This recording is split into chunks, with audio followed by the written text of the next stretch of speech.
अभी तक हम लोग पढ़े हैं कि बहुलक और माध्य को एक साथ निकालना, लेकिन 14.3 में हम लोग को तीनों एक साथ निकालना है। माध्य भी, माध्यक भी और बहुलक भी, तीनों एक साथ निकालना है। समझ में आ गया? चलिए कौन कौन अब हम लोग को तीनों एक साथ पढ़ना है, माध्य भी, माध्यक और बहुलक।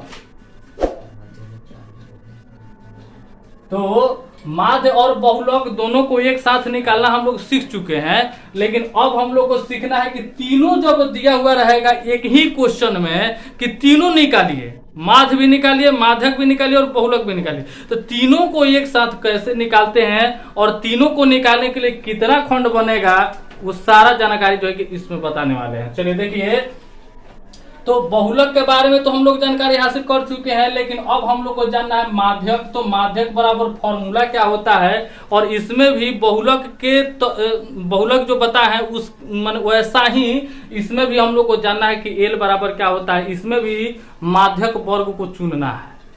जिस तरह से हम लोग बहुलक वर्ग को चुन रहे थे, उसी तरह से इसमें भी हम लोग को माध्यक वर्ग को भी चुनना है, और चुनने के बाद में एल बराबर क्या होता है इसमें भी हम लोग को पढ़ना है। समझ में आ गया? तो चलिए सबसे पहले माध्यक बराबर फॉर्मूला लिख लेते हैं। तो ये माध्यक का फॉर्मूला है। अब ये माध्यक का फॉर्मूला है, तो जिस तरह से हम लोग बहुलक में पढ़े थे कि एल बराबर क्या होता है, किसको कहते हैं, n/2 किसको कहते हैं, CF किसको कहते हैं, F H, इसमें भी बता रहे हैं। चलिए, तो एल बराबर जो हम लोग पढ़े थे बहुलक में, क्या पढ़े थे, तो बहुलक वर्ग की निम्न सीमा, तो इसमें हम लोग पढ़ेंगे कि माध्यक वर्ग की निम्न सीमा। थोड़ा सा चेंज कर देना है, उसमें बहुलक था, हाँ बस वही चेंज कर देना है। उसमें हम लोग को बहुलक वर्ग की निम्न सीमा पढ़ रहे थे, इसमें हम लोग को लिख देंगे माध्यक वर्ग की निम्न सीमा। ठीक है, चलिए ध्यान दीजिए, माध्यक वर्ग की निम्न सीमा। अब देखिए यहाँ पर n/2 है, तो n/2 क्या है, तो n एक संख्या होता है जो कि f को पूरा जो जोड़ते हैं। तो हम क्वेश्चन जब रखेंगे तो बताएंगे कि हाँ n का मान कौन होता है, यानी कि f का मान जो पूरा जोड़ते हैं ना वही n का मान होता है। f का मान जो बारंबारता का पूरा जोड़ते हैं वही n का मान होता है। तो वो हम बताएंगे जब क्वेश्चन को रखेंगे, तो उस समय बताएंगे कि n/2 क्या होता है। अब आइए CF, तो CF का बताए थे कि CF बराबर क्या होता है, इसका हिंदी बताते हैं कि इसको हिंदी में कहते हैं कि संचयी बारंबारता। क्या कहते हैं? संचयी बारंबारता। तो CF का मान हम लोग कहां से रखेंगे इसमें, तो CF का और F है, पहले CF, EF का, F का, H का, जिस तरह से हम लोग बहुलक में लिखते आ रहे हैं। तो एल का बता ही दिए हैं कि बहुलक में हम लोग क्या लिखते थे कि बहुलक वर्ग की निम्न सीमा, तो इसमें एल बराबर हो जाएगा माध्यक वर्ग की निम्न सीमा। अब n बताए थे कि n/2 क्या होता है, तो हम लोग माध्य जब पढ़ रहे थे कि प्रेक्षणों की कुल संख्या पढ़ रहे थे ना, बटा पढ़ रहे थे ना, तो वही जो जितना प्रेक्षण होगा, प्रेक्षण का मतलब कि जितनी सारी संख्याएं होंगी वो सभी की टोटल नंबर को हम लोग कहते हैं n।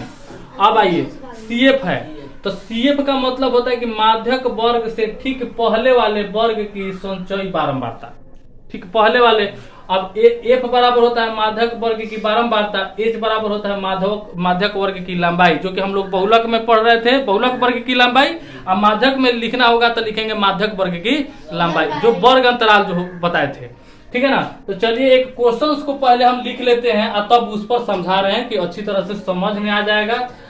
बताए उसको तो नोट हम कर लिए हैं जी, लेकिन इसी क्वेश्चन में हम लोग को तीनों निकालना है। ध्यान दीजिए, माध्य भी, माध्यक भी, बहुलक भी। तो पहले बता दिए हैं माध्य के लिए कई गो चाहिए खंड, 4 गो, माध्यक के लिए 3 गो, और बहुलक के लिए 2 ही। तो जब 2 गो है तो इससे तो बहुलक हम लोग का निकल जाएगा, कोई दिक्कत नहीं है। कोई दिक्कत है? नहीं है। अब देखिए माध्यक के लिए बताए थे कितना चाहिए, 3 गो। कौन कौन? CI, F और CF बताए थे। CF बताए थे ना, तो चलिए CF के लिए एक हम इसमें खंड खींच लेते हैं। चलिए CF के लिए एक खंड हम खींच लिए, CF हो गया। चलिए, तो ये इससे हम लोग का इतना खंड से कौन कौन कंप्लीट हो जाएगा, बहुलक कंप्लीट हो जाएगा, माध्यक कंप्लीट हो जाएगा। और माध्य बनाने के लिए फिर 2 को और खंड खींचना होगा। चलिए 2 को खींचना होगा। चलिए एगो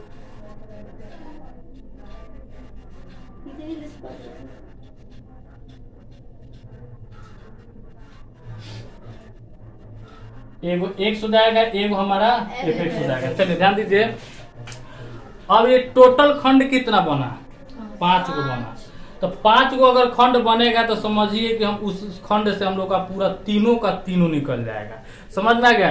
अब CF का मान हम लोग कैसे निकालते हैं, क्योंकि x का मान निकालना हम लोग जान चुके हैं कि x का मान कैसे निकाला जाता है, fx का भी मान हम लोग जान चुके हैं कि fx का मान कैसे निकाला जाता है, लेकिन CF का मान हम लोग को अभी पता नहीं है कि कैसे निकाला जाता है। तो चलिए इसके लिए पहले बताते हैं कि CF का मान कैसे निकालते हैं। तो चलिए f का जो मान रहता है उसको जो है जोड़ते हैं, है ना। देखिए पहले 4 है तो इसमें भी 4 होगा, ध्यान से देखना है ना। पहले जितना रहेगा उतना ही लिख देना है और उसके बाद में जोड़ जोड़ करके लिखना है। जैसे देखिए ये 4 है तो 4 लिख दिए, तो ये अभी 4 हुआ, 5 को कितना होगा? 9 को, तो 9 इसमें लिखेंगे। अब देखिए 9 को और 13 को अब जोड़ते जाएंगे, ऐसे ऐसा ही जोड़ते जाएंगे। हाँ 9 को 13 को 22 को हो गया। चलिए अब 22 को 20 को 42 को, 42 को 14 को 56 को हो जाएगा। अब देखिए 56 को 8 को 64 को, और 64 को 4 को 68 को हो गया। ये हम लोग का CF का मान निकला। ये समझ में आया कि नहीं कि कैसे लिखना है? जोड़ना है। फर्स्ट वाला नंबर को जितना रहेगा उतना ही लिखना है, बाकी जो है कि पूरा जो है कि ऐसे जोड़ते जाना है। जितना आएगा उतना में दूसरा का नंबर से जोड़ेंगे, फिर जितना आएगा उतना में दूसरा का नंबर से जोड़ेंगे, ऐसा ही जोड़ते जोड़ते पूरा लाएंगे। तो जबकि क्वेश्चन में भी दिया हुआ है कि 68 को घर है, क्वेश्चन में क्या दिया हुआ है कि 68 को घर है ना, है उपभोक्ता है। 68 को क्या है? उपभोक्ता। तो ध्यान दीजिए, तो ये पूरा टोटल हो गया। अब CF का मान। एक और चीज बताना चाहेंगे, एक बता दे रहे हैं कि F में और CF में अंतर कहीं कहीं होता क्या है। देखिए कहीं कहीं होता क्या है कि F का मान नहीं दिया रहता है और डायरेक्ट CF का मान दे देता है। तो उस समय हम लोग को देखना रहता है कि ये CF का मान है कि F का मान है। समझ में आ गया? तो देखिए F का मान जब रहेगा तो समझ जाइएगा कि उसका कोई क्रम नहीं रहेगा। कोई क्रम कहने का मतलब हो गया ना वो आरोही क्रम में रहेगा और ना वो अवरोही क्रम में रहेगा, वो कोई क्रम में नहीं रहेगा। जैसे कि हम बता रहे हैं F का मान है, देखिए 4 है, 5 है, 13 है, 20 है, 14 है, 8 है, 4 है। बताइए बढ़ते क्रम में है? घटते क्रम में है? कोई क्रम में नहीं है। कहने का मतलब कि कभी छोट हो जाएगा, कभी बड़ा हो जाएगा, कभी बड़ा हो जाएगा, कभी छोट हो जाएगा, यानी कि कोई क्रम में नहीं रहेगा। तो यही पहचान है कि जब कोई क्रम में नहीं रहेगा तो वो F का मान होगा, और जब बढ़ते क्रम में रहेगा तो समझ जाइएगा कि वो CF का मान है। जब बढ़ते क्रम में रहेगा तो क्या चीज का मान रहेगा? CF का। जैसे CF में देखिए 4 है, 9 है, 22 है, 42 है, 56 है, 64 है, 68 है। बढ़ते क्रम में है या कि नहीं है ना?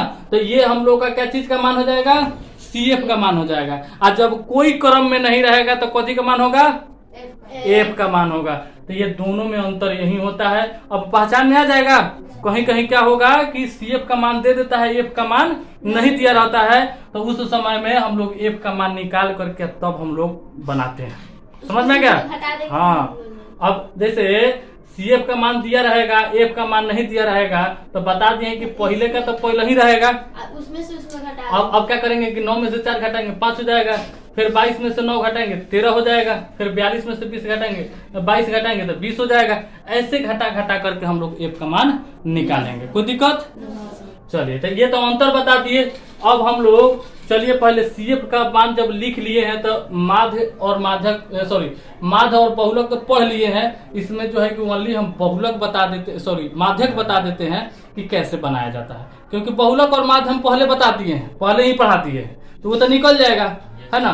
ओनली जो है कि माध्यक इस चैप्टर में, इस वीडियो में बता रहे हैं कि माध्यक कैसे निकाला जाता है। समझ में आ गया? अब आइए, तो इसमें भी बनाने से पहले हम लोग को सबसे पहले माध्यक वर्ग को चुनना जरूरी है। समझ में गया? तो माध्यक वर्ग को चुनने के लिए सबसे पहले यहाँ पे देखिए F का मान जो है कि पूरा टोटल कीजिएगा।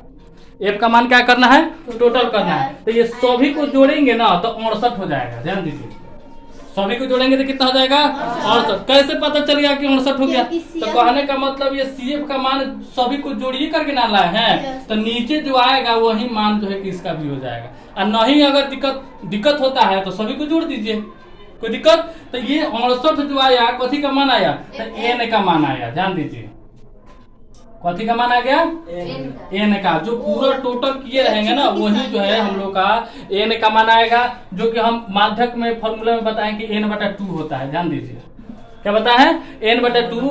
तो 68 बटा कितना हो जाए, तो कितना 34 हो गया। अब 34 के लॉग पास देखेंगे कि इसमें कौन है, 34 है ना, तो 34 के बाद में देखेंगे कि CF में कौन है। देखिए बाद में, हाँ कहना 42। देखिए पहले क्या करना है कि n का मान जो आएगा फॉर्मूला में लिखवा है n/2 लिखवा है। तो जब n का मान आएगा तो उसको सबसे पहले n/2 कर लीजिएगा। क्या कर लीजिएगा, n/2। तो n/2 किए तो कितना आया, 34। अब 34 आया तो इसके बाद में देखिए कि 34 के बाद में क्या आ रहा है, कौन आ रहा है, CF में देखिए। तो CF में देखिए कितना, 42 आ रहा है, 42 आ रहा है। अब 42 आ रहा है तो इसी को टिक लगाएंगे, यानी यहाँ पर क्या करेंगे, टिक लगा दिए। कहने का मतलब कि अब हम लोग चयन कर लिए, क्या चयन किए, माध्यक वर्ग को चयन कर लिए कि माध्यक वर्ग हम लोग का कौन है। यहाँ तक समझ में आया कि नहीं आया, आया। और आगे बढ़े अब, चलिए। तो माध्यक वर्ग को जब चयन कर लिए तब आइए अब इस पर बैठाने के काम अब करें, है ना। तो पहले हम क्या लिखे हैं, L लिखे हैं। तो L बराबर क्या लिखे हैं कि माध्यक वर्ग की निम्न सीमा। तो जब हम लोग माध्यक वर्ग यहाँ पर चुन लिए हैं तो माध्यक वर्ग की निम्न सीमा कितना होगा, 125 हो गया। कोई दिक्कत? अब आइए n का मान तो हम कर लिए हैं, निकाल चुके हैं। अब आइए CF में क्या बताया कि माध्यक वर्ग से ठीक पहले वाले वर्ग की संचयी बारंबारता। तो माध्यक वर्ग हम लोग का कौन है, ये वाला माध्यक वर्ग है, ये वाला लाइन। तो इसके ऊपर वाले की संचयी बारंबारता, यानी कि संचयी बारंबारता हमारा CF है। तो हे में ऊपर वाला कितना हो जाएगा, CF का मान हो जाएगा 22। समझ में आ रहा है। F में आइए, माध्यक वर्ग की बारंबारता।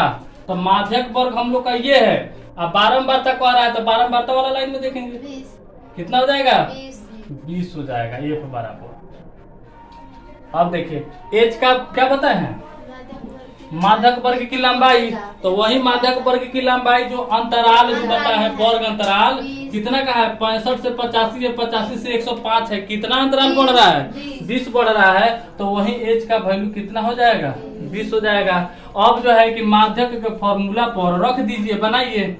माध्यक बराबर क्या हो जाएगा, L plus n/2 minus CF/F होता है, गुणे क्या होता है, H होता है। तो L का वैल्यू कितना, 125। n/2 का मान बताइए कितना है, 34 है। CF का मान कितना है, 22 है। F का वैल्यू कितना है, 20 है। और H का वैल्यू कितना है, 20 है। अब देखिए 125 प्लस 34 में से 22 घटाएंगे कितना होगा, से 22 घटाएंगे हो जाएगा 12, बटा हो जाएगा 20 और गुने हो जाएगा 20। तो अब कट जाने वाला है, 20 कटा दीजिए तो कितना हो जाएगा 125। सॉरी यहाँ पे 0 है, हटा देते हैं। 125 और प्लस ये हो जाएगा 12, यानी कि हो जाएगा 137। 137 हमारा क्या निकल करके आया, तो माध्यक निकल करके आया। अब हम लोग इसी में जो है ये दो गो से CI से और F से हम लोग बहुलक जो है कि पहले बता दिए हैं, उससे हम लोग को निकाल लेना है। और ये दो गो खंड भर लेना है, x का मान निकाल लेना है, fx का मान निकाल लेना है। तो क्या बन जाएगा, माध्य बन जाएगा। समझ में गया। तो ये तो निकालने की जरूरत नहीं है, हम नहीं बताएं, नहीं बता देंगे तब भी हो जाएगा, हो जाएगा ना। क्योंकि अगर कोई प्रॉब्लम होगा तो इसके पिछले वाला जो वीडियो बना करके जो डाल दिए हैं उसमें हम लोग माध्य जो है कि देख सकते हैं कि कैसे बनाए। समझ में आ गया। चलिए अब रहने देते हैं।